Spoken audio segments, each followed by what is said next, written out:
Welcome everyone. Thank you for coming to our last talk of the semester, our second talk of the semester, so our last talk of the semester in person. I'm delighted to introduce Lisa Frank, Liza. Sorry.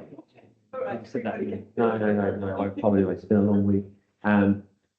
Who is going to give some practical demonstrations on household folklore. Liza, I'm largely off the phone because I didn't put it off because I'm slack. So Liza ran the Everyday Folklore project over lockdown, which was looking at ways to include folklore, superstition, and tradition in everyday life. We were all at home though, so did you kind of go a bit stir crazy trying to work out what to do in your house? Well, the thing is, I planned it when there was no COVID. Right. And so I'd have this sort of like very romantic idea that I was going to go wandering around the country, going to cookie fairs and fire festivals and all the folk done for me. And then I was forced to sort of like make a wicker man in my sitting room and have paper dumps in my kitchen and all this. I had to sort of recreate the ritual in my house, which was Interesting. yeah, it's very silly. It's stay off the black death. Right? Yeah, exactly. I wore a lot of mint around the wrist. Yeah. But that was what it was. Everyday Folklore, now I'm after the ritual year. And the latest book, which is here, is a usable book. I copy it, I'm reading through it. Household Folklore, Folklore Tradition and Remedies for Every Room in Your Home. And this is the basis of today's talk, which is interactive. You have a quiz, but there are some demonstrations. So I'm going to hand over. Okay. And then we've got some questions for discussion. But you know, I think something's got to be done now, hasn't it? Yes. So I'll hand over. Okay. So the first thing I'm going to do is introduce you to potato water. So I boiled some potato today, no salt, just pure potato water. It's rather disgusting, but not as disgusting as onion, which I think I just thought. So potato water can be used if you have a cold. So a bit like if you put a big in a bowl and put a towel over it, you can do it with potato water. You know? But what I'm going to demonstrate today, normally all the time, is potato water. It's very good for clean silver. So it contains silver coins, rings, jewelry, all that. But so I'm going to try with utensils. And I do have, I can't actually remember if it's silver, but it's sufficient time, maybe. The reason why we're doing it now is because I don't know how long it's going to take. It works. So this little beauty, 10 minutes, silver plate, in 10 minutes. And I was like, oh, this one, 8 hours, with solid silver. So we will come back to this at the end, if it works. Can't guarantee it. But if anybody has any silver on them that they want to dunk in there, go for it. I'm not going to take liability. It shouldn't damage it at all. But if you do want to put some silverware in there, you can.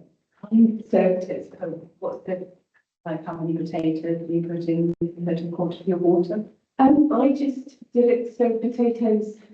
I don't normally boil potatoes, so you can like leave them a centimetre at the top. But I did let them after the potatoes were boiled. I did let them sort of sit in the water a little bit longer than normal.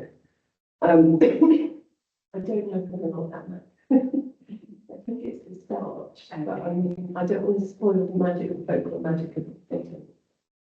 But it's trial and error. But I don't know how much silver you have. So obviously, if you have lots of silver, I would probably make sure you do a lot of potatoes. That normally like 3 potatoes worth. Okay. So I'm now ready for the question. So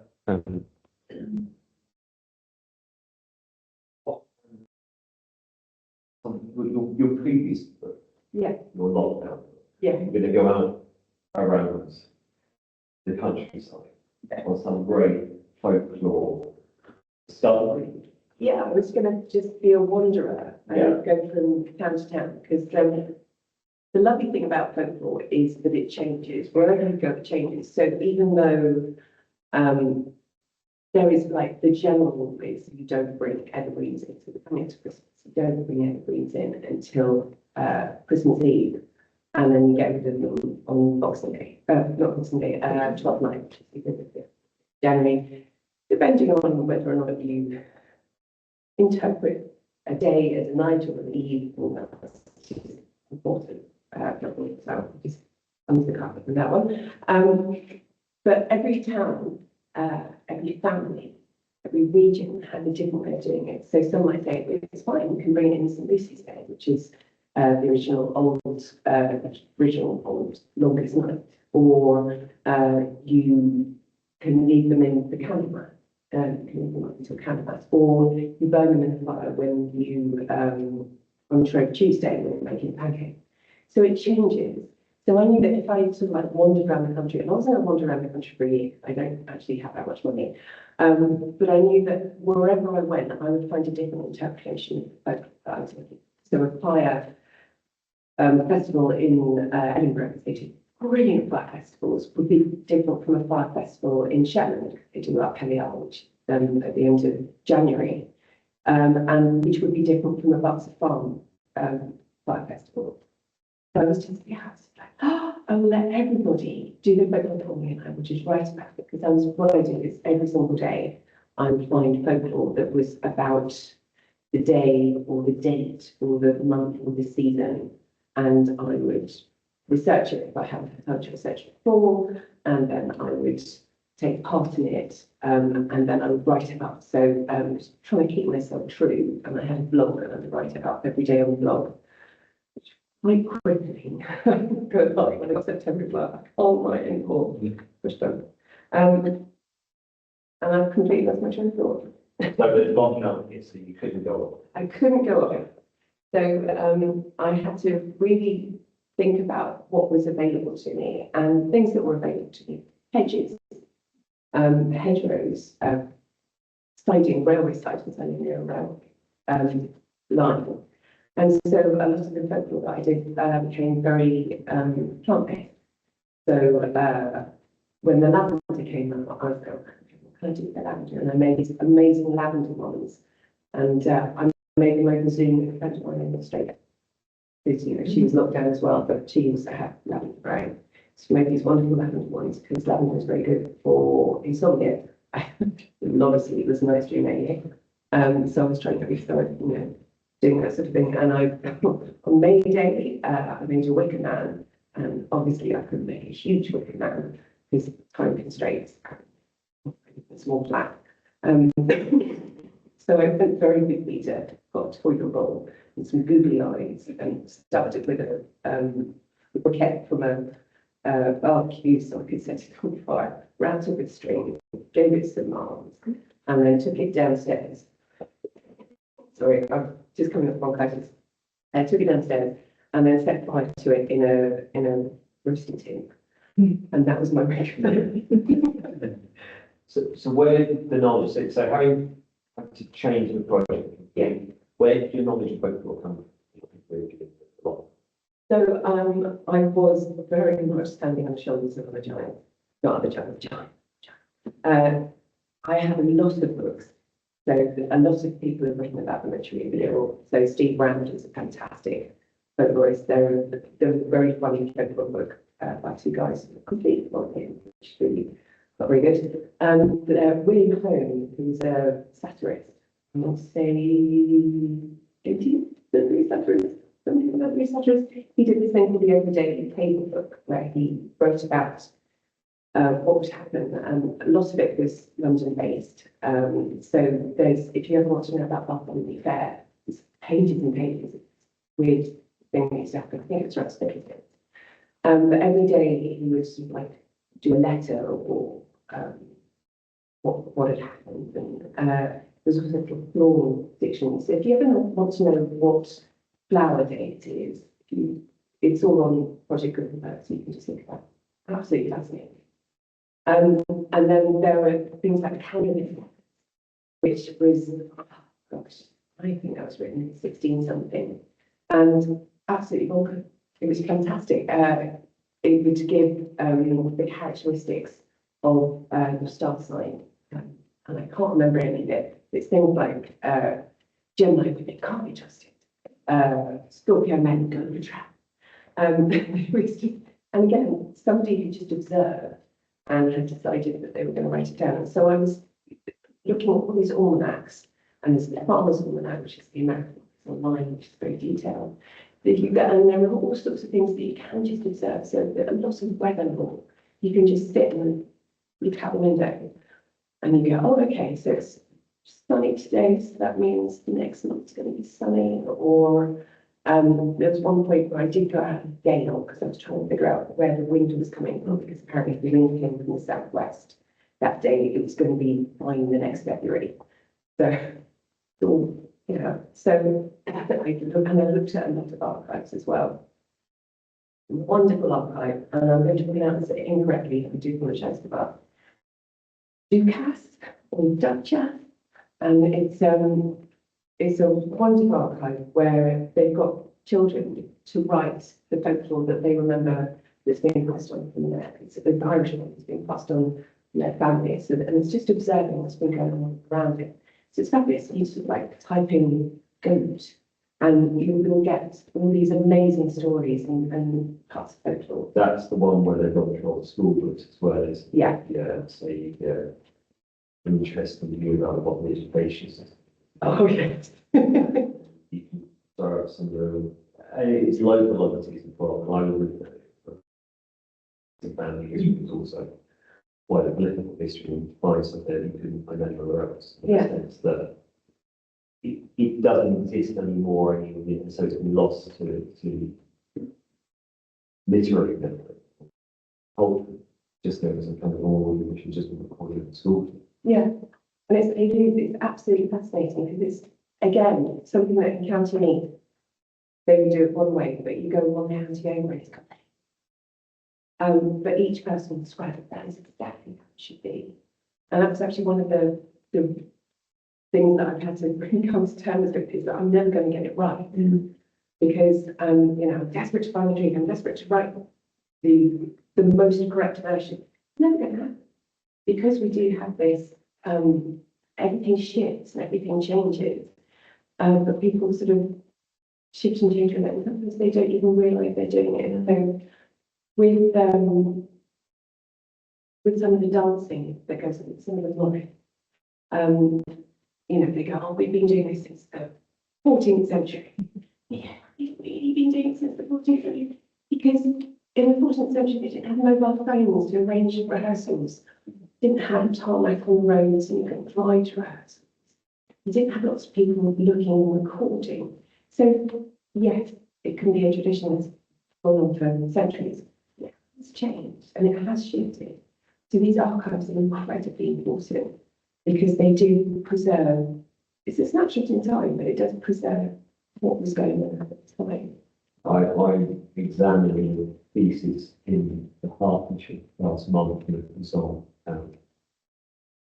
It was constructions of English and fairy tales, but with the acknowledgement that the connection between the folk tale and the fairy tale, you take the folk tale from a very specific area, which tells you something about the place, particular, and when you take it from that area and you repackage it to say, so you take out the idioms and becomes the fairy tale. Yeah. And it was a strange bit where they've been looking at Hazel's of George, which none survived, but they're there in the 18th century. Yeah. And then these local groups putting them on, possibly backing up for someone, and Yeah. because that's what it was all like. That's what it's recorded in the 18th century, but you know what it's like. No, it's So it's this kind of weird construction of history, which is partly just based on the earliest text. Yeah. So, where's the material for this book then? Did this grow out of the previous book? It did in a way, because I was so limited with what I could do. I did take on quite a lot of folklore about plants. And there's an amazing book by Margaret Baker. It's like Discover the Folklore Plant. And I was reading it and she went, it's just this tiny bit of folklore about how, curtains and blinds, they have a little pulley, they've got this little bobble at the end. And these were originally called acorns, and they were fashioned to look like acorns because oak and acorns are protective of houses because they repel lightning. And it was just this little added thing that craftsmen used to do in order to protect your home. And it sort of got me thinking, what else is like straight in front of my face? And so it's just that tiny little line that she had in that book. And I started sort of giving, looking around me, sort of like thinking, well, what else kind of is there? And yeah, I sort of think, well, chapter wise, probably do it per room because that's the easiest. I mean, there's lots of overlap. But it was literally that one line, and I thought, okay, so what else is there?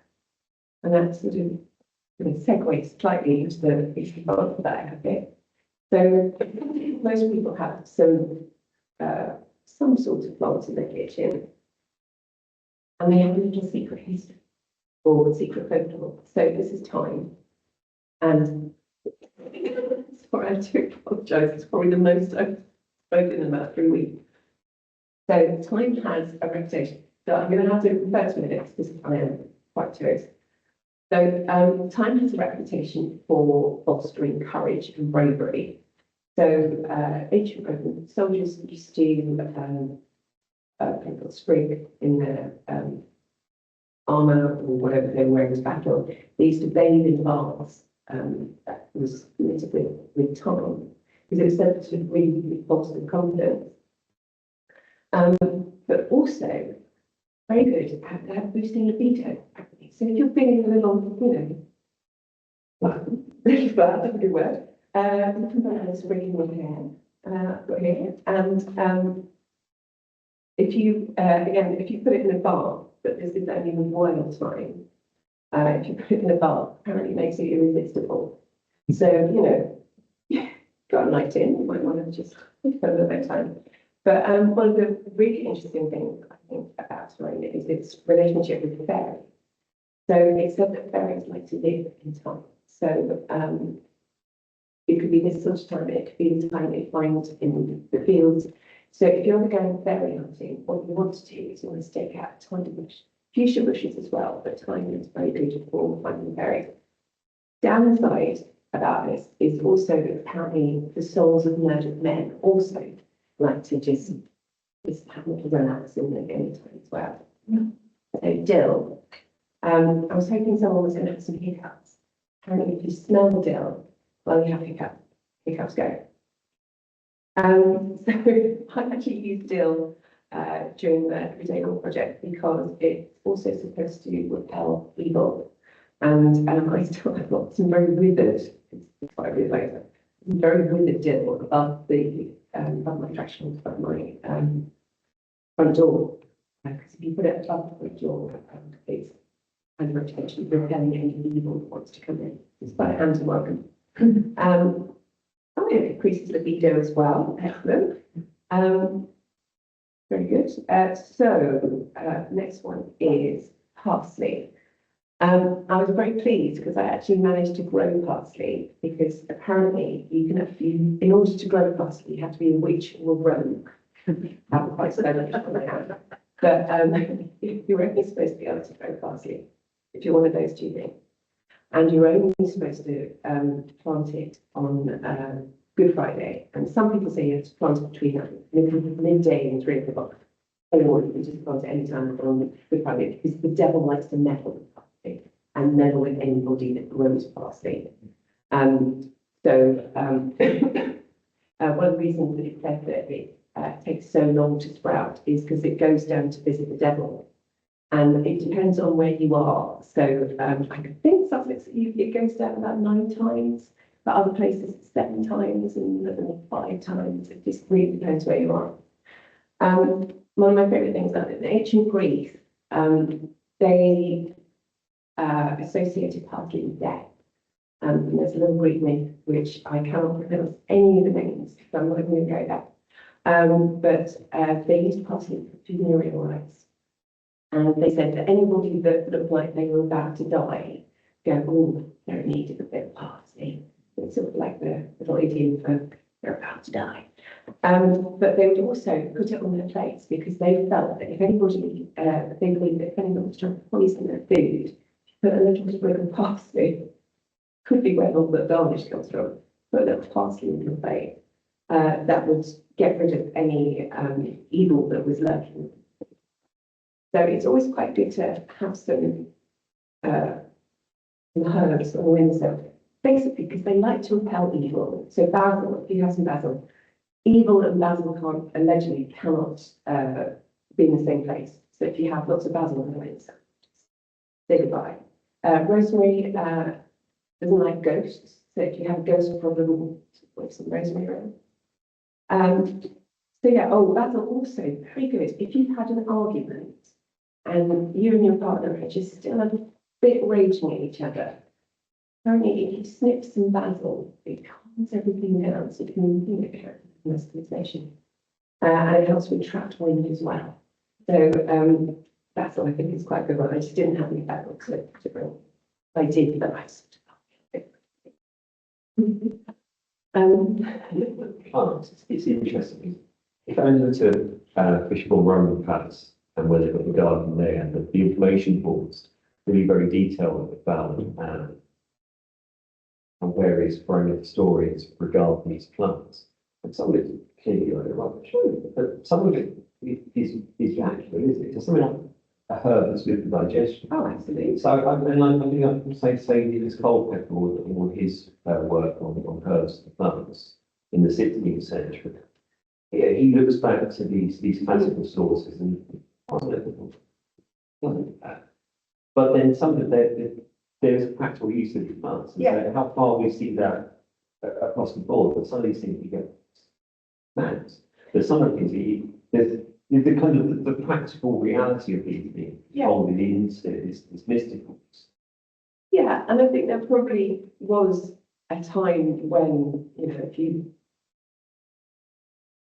did something and it worked, but you didn't quite know why it worked. Yes. And so you go, oh yeah, you've got that problem with an itch, make a tea made of parsley and then just rub it on, get half an onion and rub it on your itch. You know, it might not work, it may work. It just sort of like depends if you get lucky half the time. But I think if you get lucky 2 or 3 times, or it works for 2 or 3 people, then all of a sudden it's a thing, and it's, you know, Culpeper writes it up and all of a sudden it becomes legitimised.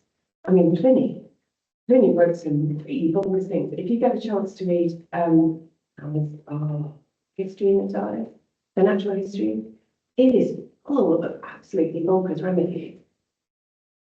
But it's absolutely delightful. And he obviously believed it at the time.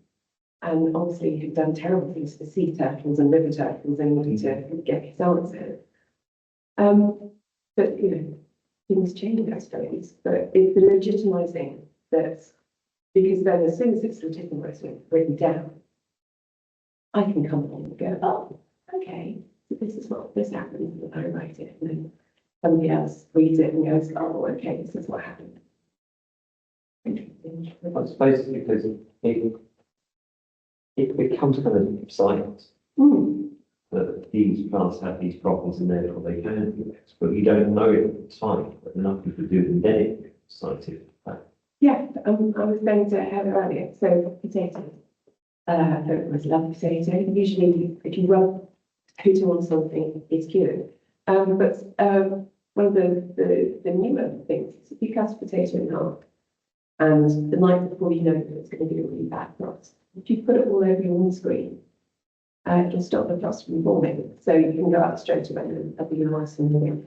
And people are like, oh, what's that? And then, you know, there's been studies to show that it's actually starch in the potato that is stopping the crystals from forming. But, you know, people didn't really know that when they started doing it. They just went for it.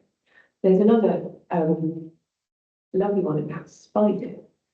So this has been recorded.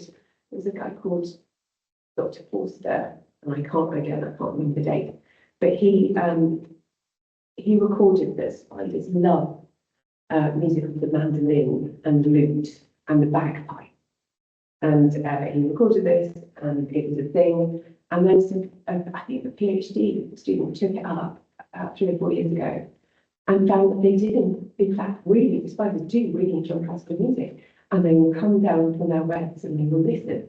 But you put some hard techno on and you will not see the dust. And so it is that thing of you just don't know until somebody sort of like comes along and goes, there is a kernel of truth. I'm never quite sure which bit is the truth and which But is. taste and interest matters because it's not native and therefore all folklore around it has to develop relatively late. Yeah, If we tend to think folklore pagan, or it's pre-Christian, or it's medieval at best, and yet here you've got something that doesn't rise to the 17th century, and yet it's this marvel because of the starch. it is. But I did go push back quite what you just said. Because Because folklore, so there is a common misconception that folklore is, is something that we sort of information time. Folklore, not true at all. It's constantly. it's constantly, and it's folklore is basically what we do and what we believe. So folklore is the water cooler moment. If you work in an office and on Monday morning, everyone goes to the water cooler, that's folklore. Because it's a tradition and a custom that you do week on, week out. So one of the traditions that I still do from the Everyday Law Project is that I make my Christmas pudding over Zoom. And I think I've made my Christmas pudding about once before, but now I do it with my friend Sarah every year. We're doing it back tomorrow because I couldn't, I was too ill to do it on Stir Up Sunday. So we're now doing Stir Up Friday. But that's now become a tradition because we're now 5 years of making our Christmas pudding together at the Zoom. So folklore happens all the time. So I was talking to a really lovely woman who was saying that a couple of years ago, her daughter wanted to eat a mince pie really, really early. She'd made a mistake, very bad during getting a mince pie. And she didn't quite know how to manage this. So she went, okay, we can have a mince pie, but only if we make a wish on it. And now the first mince pie that they have every year now, they make a wish. So this is a new folklore, this is a family tradition. And we were talking about something, saying chances are that if your daughter has children, or if she goes into university and is indoor with a whole load of other students, chances are she's going to take this tradition and pass it on. And in fact, I went early with mince pie, and I looked at the mince pie and went, okay, I'm going to do a wish. And so this is now a tradition that's been passed on, and something that's new to me. But I mean, it's like Karen, it's delightful that you make it. So where was folklore and household law in the early, like before the project? So I used to read all the time, and I used to read fantasy and speculative fiction and folk tales all the time. I was absolutely obsessed with them. And then I sort of became a writer, and I realised that I was ripping off all these tropes and myths and repurposing them and reappropriating them. And I was thinking, I did reading around myth for my degree. And then when I did a master's in creative life writing at Goldsmiths and realised that everything that I was writing is, oh, that one's got a mermaid in. Oh, and that one's got, that's the myth of And so I was thinking, actually, I should really do a bit of due diligence and find out a little bit more about it. And so I ended up doing the master's in folk studies at Hertfordshire. And I thought I knew more about folklore. Because at the time I just started the Everyday Law Project, sort of like getting it together and everything. And then in 2019, I started the Masters, and then I started the project on term. And I found out I knew absolutely nothing about folklore.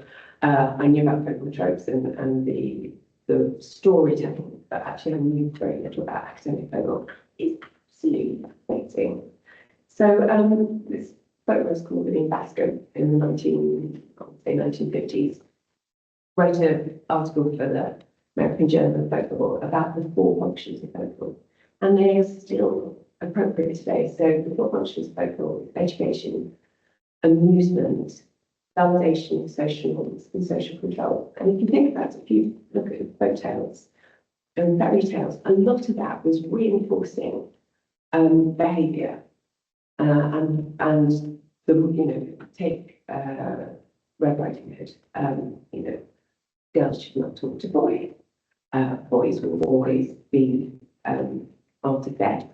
He was always obey your elbow, and so very, very controlling. And that hasn't changed since the 60s. We've still got folklorists like Simon Bonner, who writes amazing books that I find very dense, and I'm not intelligent enough to read. But he still is using all these four techniques, these four functions of folklore.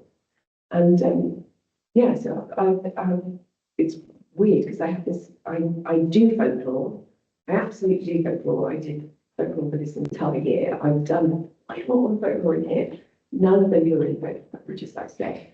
But then I also have this really strong academic background, having, researching. So I did a lot of research on, a lot of research on how the Nazis used folk music to utterly torture and destroy people coming in on the trains. And it's just, I don't think I cried so much over paper that wasn't about time missing a deadline. It's absolutely harrowing the way that folk can be used. I did another piece about, there was a little park next to where I live, it was called St Anne's Wells. There's no such saint.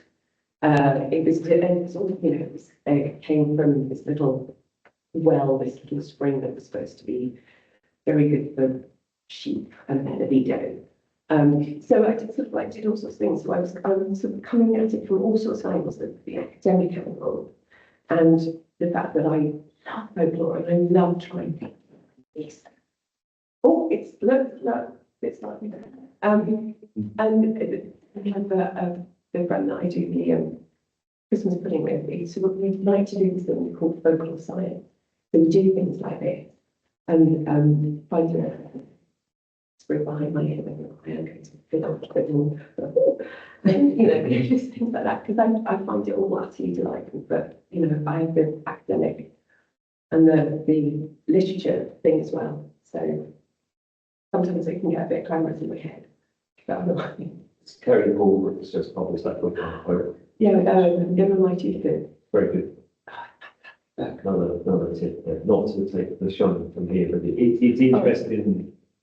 Folklore is still there and it's being published, and there's kind of it's moving from kind of an oral lived tradition. It's now back into the quite down level tradition. Yeah. So that's what you try to do. You said a lot about archival work. Did you do any? Obviously, you couldn't do the original version of the earlier book. You would be going out talking to people. Yeah. So is there all material here, or is this all from like printed sources? There is some oral. So I had a couple of readers who were very folklore minded, and they were amazing. And they would come and go, "Did you know that?" So I would send them a chat to them. Yeah, but my granny, or I have a friend at work who just told me about this sausage. And so I got quite a lot of feedback, and I do like to talk to people because everybody has a story about something that their grandfather did or something that they do, like the one with the mince pie. So I try to keep my ears out as much as possible, because you don't need to go to archives or libraries. You can literally just start a conversation with the person next to you on the bus, because everybody has a tradition and a custom. And I've never met somebody yet that hasn't wanted to share something. But they've always wanted to share something. So some of those would be like family tradition, personally, it seems, rather than say a village. Burning the outside and live on the room all the time. So are you broadening the definition to folklore to any type of tradition?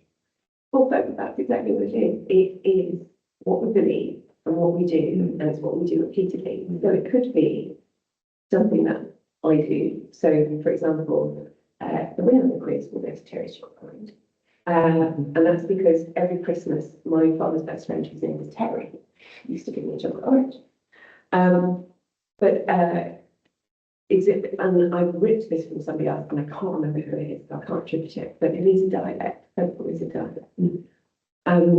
So it does change. So it could be something personal to me, it could be something personal to my family, it could be something personal to my tribe, it can be something personal to the village that I'm in, and everything is vocal. You know, it could be, so for instance, we all have our own personal rituals. So when you get dressed in the morning, you're probably likely to do it exactly the same way. So you know whether or not you're a pants on or socks on person there, or you know, so we all have these personal rituals. We are absolutely surrounded by folklore, tradition, customs, rituals. So while it's lovely to, you know, I would have loved to, oh my goodness, I would have loved to have gone to our big Viking ship they step out to every year. I was actually quite content, sort of just looking at the board image and going, okay, so this is something maybe Sussex does, or something that my family does. So the wedding of Knox, which unfortunately isn't happening this year, happens on solstice. It's an amazing tradition, and it was devised, even though it's always on solstice, it was devised purely as something that was not a tradition. So it wasn't tied to a saint, it wasn't tied to anything else. They just decided they were do it themselves. They manufactured this, and they've done this so many years that it is now a real bright highlight. And I know that everybody's been absolutely devastated that it's not happening this year. And then again, sorry, No, it's not a question.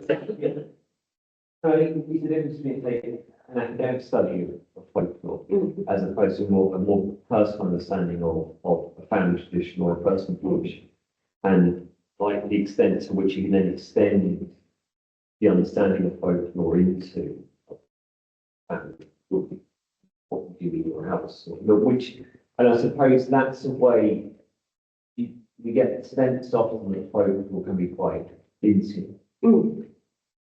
But in a country where you've got new communities who will bring their own traditions, their own folklore, it's a way of encompassing the stories and the traditions from the new community versus the existing community. It's quite good. it's fantastic. Food is one of the best inroads for that. And I studied, there was a big refugee centre in Australia, and they were accepting, I can't remember which country it was from, but it was a country that when they cook, it's a family affair. So the mother cooks, the father helps prepare, the children cook, and they do it around the pot. And they went into this the warehouse, they were living in this warehouse where it was trestle tables, and the cooking was done by somebody else, and they had to go up with a plate, and they had no connection whatsoever between the food and family. And it was only when people started pushing back that this is not how we do it, that things changed, because everybody was really miserable, because parents couldn't pass on socialization to their children, they couldn't pass on stories, they couldn't talk about their days because they were on these huge trestle tables. There wasn't anything circular, the food wasn't in the middle. And it was only when sort of, I think it was academics sort of came and started talking to these families. They're going, we're desperate for change. And then they did. They moved the cooking into the centre. The women and the men were allowed to help with the cooking. And all of a sudden, everybody that had been so miserable because this was, you know, nothing. It was just so weird. You know, it's very Australian. But it was so nothing what they were experiencing. All of a sudden, the culture and the community came back, and people started laughing and singing, and it all sort of like came together. So I think it's really important that anybody that is new, and it doesn't have to be somebody from a different country, it can be somebody from a different family, somebody from a different village. You have to do some sort of negotiation to have this work. So, a personal example, when you get together with a new partner and Christmas comes along, what do you do? Whose traditions are you going to, are you going to do the Christmas Eve thing? Are you going to wait until after the Queen's speech? on Christmas Day. So it's all a negotiation. So whenever anybody new comes into your sort of periphery, you will be doing this unconscious negotiation. And when a society or a person is adamant that their way is the only way, that's when you get societal breakdown, because you can't, communities and the culture can't survive on sort of like, you have to do it this way. And this is part of going back to what William Baskin wrote about societal control. When we've already seen it with the Daily Mail and Telegraph going, Christmas is coming. And it's just because of their refusal to understand that there are different ways of doing things. And just because you have different people celebrating different things doesn't mean that the original thing you celebrated isn't any less important. It's a bit like when you go on a diet and the person says, you don't cut anything out, you just have to think. And that's what we should be doing, because the things, when you sort of like drill down, a lot of the stuff is very, very similar. So you've got, so that was thinking about how to protect your threshold. So for living, you have llama fetuses, dried llama fetuses, which obviously you're not really going to find involved now. But there is still this sense that you must protect your threshold. So it might change to, you don't, for instance, in Ireland, you would never pour your potato water onto your threshold, because there are hundreds of thousands of little spirits and deities that live in the threshold, so you would never score them. You put your dill across them. So there is, while we might do things different, there is still sort of like the universal truth. We want to protect ourselves. We want our homes to be this place of sanctuary, and we want divine ways that it's going to make that safe. I suppose part of the problem is Christmas gets cancelled early and early. Is that a lot of people, they don't recognise that they've got a folklore or a tradition. And so when you haven't got that, Yeah, you're afraid of other people of it, because they think it's filling the void that integrated yourself yeah, by rejecting these traditions. But I own late stage capitalism that's overtaken a lot of the traditions. Yeah. And then partly you're just kind of the extension of how industrialization and years of people kind of destroyed folklore in the 19th century, destroyed those folk traditions, why the folklore societies are desperate to record because they were preserved, and because of the widespread for later writings. Yeah. If you haven't got those, you've got them, but of course you're afraid of other people who do. absolutely. Sorry, just because it's 1:45, I'll let you guys run on, sorry. No, I'm not volunteer. Does anybody want to volunteer? To do what? Okay, so we've got a couple of things. In the book, there are a couple of folklore ways to stop yourself from crying when you're cutting some onion. So there's that one, and there's also some apple pip divination. So I would love. I've got three halves of onions here. So 3 people want to come. We've got child safety knowledge, but again, if you can't think about, so please come up. So got 3 chopping boards. Do you want to chop off? I shocked. I mean, I'm all weak. Not. Would you like to do that? I don't mind. Okay, so we've got 3 cures. Now, this one, my old home economics teacher used to say, suck a teaspoon. I have a suspicion that's because you were moaning too much. And with suck a teaspoon, you can't actually moan. So somebody can suck a teaspoon, somebody can chew gum, and somebody can sniff some vinegar. So I will let you go, I think first come, first served, so just grab what you want to grab. And then, I would like you to cut your, so another reason why I've used children's safety knives is apparently if you have a sharp knife, that cuts down on the amount of weeping. So these are hideous because you're going to have to store through. So hopefully the sulfur will. I don't want to. I don't want to talk to you guys about it. So you just need to open. Do I sniff it first or like? So I did do a little test on it, and these are all quite pungent. I can love. Yeah, we're off running those 3 hours. Yeah. So it's whether or not you actually. I don't know if any of these work. Apparently, if you suck bread, that's another good one. If you keep the onions underwater, but the best one obviously is rainbow. Also, didn't provide good. Anybody weeping yet? No? So it could be that it's working. Bit like a very proud thing now. I like there, so I'm not sure the spoon.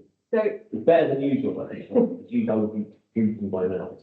So it might be that you have to give it a big sniff. You know, go down to the chopping board and give it a big sniff. Well, it's true, isn't it? I'm just being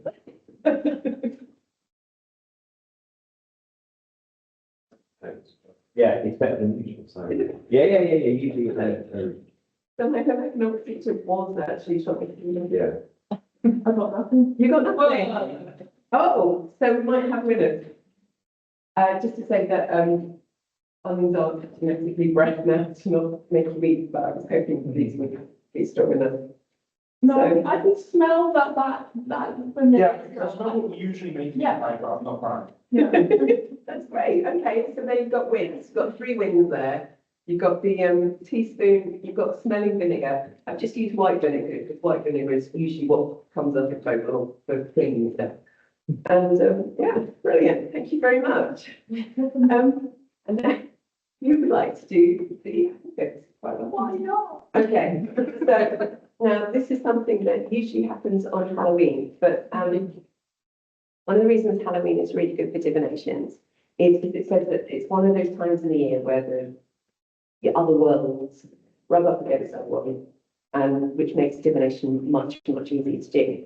So I think you'll probably do this repeat this on Christmas Eve, because Christmas Eve is another one of these days, Beltane, which is the 30th of April, and there are a couple of saints' days, St. Mark's, Agnes, Hannah and Agnes out there, and there's another couple. But so what I want you to do, so you can do an either or, and if there's another volunteer that wants to come up, we can do the other.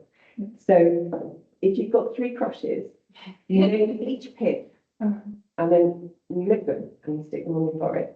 And the first one to fall on, or the last one to stay on, is the one that you're going to marry. Or you can name them toil, ease, or travel, and put them on the forehead. And the last one to stay on is your immediate future. Very toil. Okay, you can choose and then just stick them on your forehead. Anybody else have 3 crushes that they want to discover who they're going to marry? Just lick them and stick them. Yeah, lick 'em and stick 'em. It's quite an easy one, you see. Why is it the days when the barriers between worlds are weakest? Why is that a key moment for divination? Now, I hate this expression, but it's the veil between worlds, which is so abused and I can't bear it. But Which one was that? Toil. Toil. This is good. You might have ease or travel. It's because there's not so much friction between the 2 worlds. It means that in magic you can draw any magic Right. through, so it kind of leaches through. So it means that divination is. If you've got 1, Yeah, one didn't. Oh, one. yeah, you've got 1. One got stuck. Yeah. One middle foil and one It's the one there. What's that? Ease. Hooray! Really travel. Travel. Well, it's gone. So there you go. You're going to have a nice Christmas, I guess. Great. Thank you very much.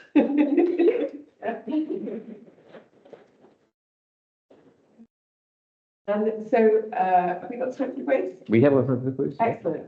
so there is a quiz in here. So anybody who has actually read this book, you're just going to have to pretend. So it's a very quick quiz, very easy quiz because it is literally, the answer is either rat, mouse or both. Because the folklore between rats and mice gets confused quite a lot.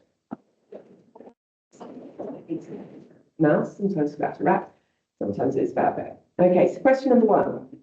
Excuse me. Should you have chapped lips, which furry friend might be responsible? Rat, mouse, or both? You going to do this one? I will. Okay, question two. If you wanted your child to have strong, sharp teeth, into whose hole would you pop one of their baby teeth? That's rat. Question three. In Korean folklore, which varmint should you hide your fingernail clippings from? Mouse, rat, or both? Question four. Which animal is said to favour the mouth harmonica as their preferred musical instrument? Not spiders. Question five. Which tiny beast inspired an annual Norwegian trend to go for a day without food in the hope of ridding them from houses and farm them? Question six. Should you find yourself overrun by them, to which small creature should you write a heartfelt letter asking them to move along? And finally, what pie ingredient might you need if you want to cure a stammer?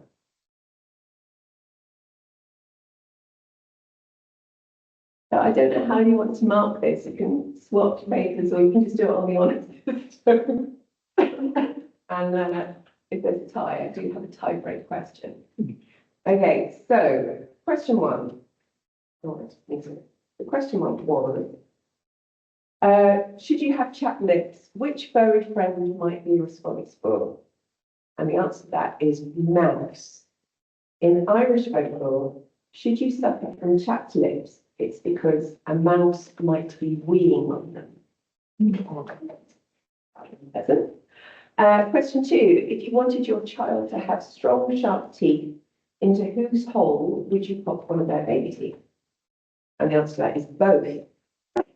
In German folklore, it's traditional to give your baby teeth to a mouse and ask for an iron tooth in exchange, whereas in general folklore, if appealing to a rat, you'll just be swapping the tooth for a better one. Question three, in Korean folklore, which rodent would you hide your fingernail clippings from? The answer to that is mouse. And it said that should a mouse nibble on your nightly nail clippings, it will turn into your doppelganger and take over your life. This is due to the belief that your soul resides in your nails.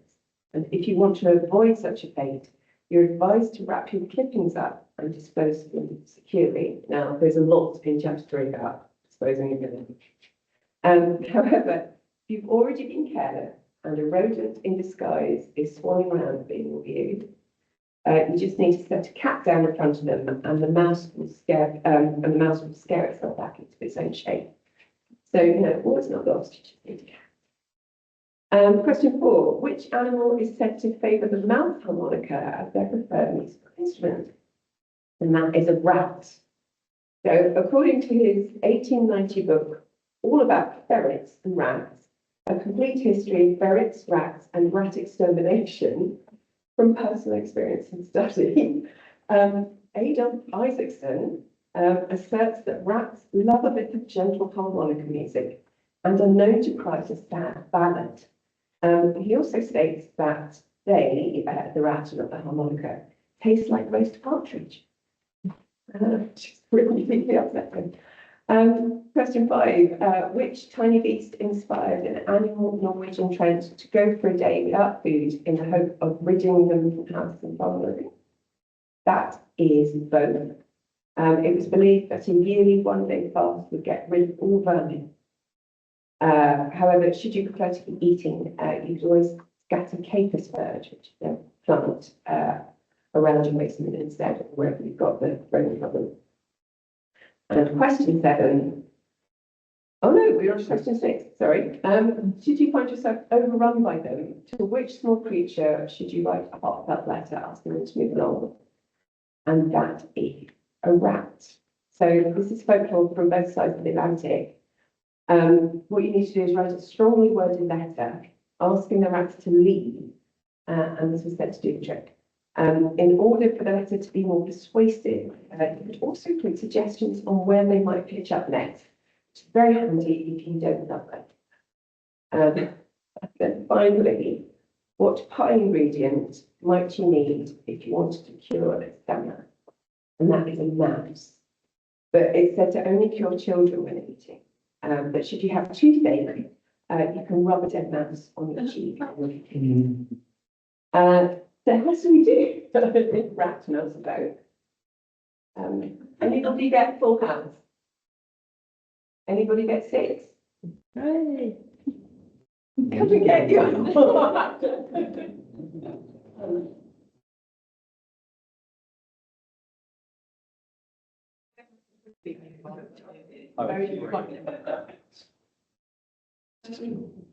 And the last thing is just to see whether or not anything has worked on there.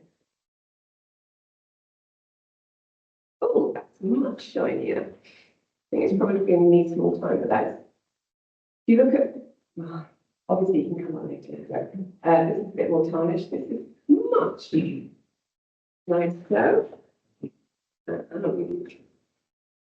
Yeah, the back of this is much nicer as well. Obviously you didn't see all this up, so it could just be light. And this is, I think, wasn't silver. So yeah, I don't think the oh, it's time she's come on a little bit. I think these probably need a little bit more time in. You're welcome to come up and have a look at this. Yeah, this is much better. Right, okay. Are there any questions in the room? Know about cold remedies or cough and I know a lot about cough remedies, so we'll try. Know about wee. Big folklore thing you're in. As I was saying to Heather earlier, if you ever reading folklore recipe, say it needs some water, just be aware of what sort of water they're after. Although you can just find with normal. Any questions at all? What are the cold remedies then? Well, before I knew I had one coming through, I tried 3 cough remedies. The first one was roasting an orange, roasting a lemon that had been stuffed with honey. My oven wasn't working, so I had to put it in the air fryer. And I think if I'd stuffed more honey in and left it longer, I think that would have been the winner. But and the other 2 was getting onion and you hollow it out and you fill it with brown sugar and then you leave it overnight and this sort of like the liquor, the juices sort of like leach out. You have to take a teaspoon of that. That was disgusting. And I had acid reflux and it was coming back like the entire day and coughing and stuff. And the last one that I did, and all of these, you'll find all of these on my socials and on my website because I did a little film of them. The last one, oh, that was really gross. Swede. So again, you put layers of swede, and you can do the hollowed out one as well. But layers of swede covered in brown sugar, and again, I mean, they sweated a lot. Swede sweats much more than an onion, and there was just this, and it looked like treatment. I was thinking, it's fine, it's going to be like treatment. It wasn't. It was just sugary sweet. It was absolutely revolting, and it made no difference to my cough whatsoever. But something that does make a difference to cough, and I have done this multiple times, and it always works.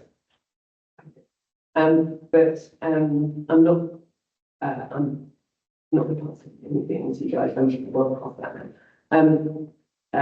Is actually something that was told to me by a German doctor, and it's worked every single time. chamomile tea bag in a big bowl of water, boiling water, towel over, inhale, and it makes you cough like a bug. It really feels as if you're coughing a lung up. It's absolutely disgusting. But do it for bedtime, 3 nights in a row. It'll be gone. Absolutely fantastic. It's my absolute go-to remedy. And Sweden, but the things you can do, there are weird stuff like you can slice garlic and put it in your shoes. Fire cider, so fire cider is actually really lovely, and that's things you boil together like apple and chili and horseradish, and it's made when you need to like leave it for a couple of days. It's gorgeous, and then you drink it and you're like, oh. That's the easiest way. That's a really good one. And it's from my first book. There was the Russian one, which is trying to remember. I think it was grated horseradish, black pepper, and grated garlic in vodka. And you put it on and you mix it up and you let it like sit together and chuck it back, and it would kill everything. Not that I would be encouraging you to drink, but if I would really look up that recipe, you can do really well. Any more questions?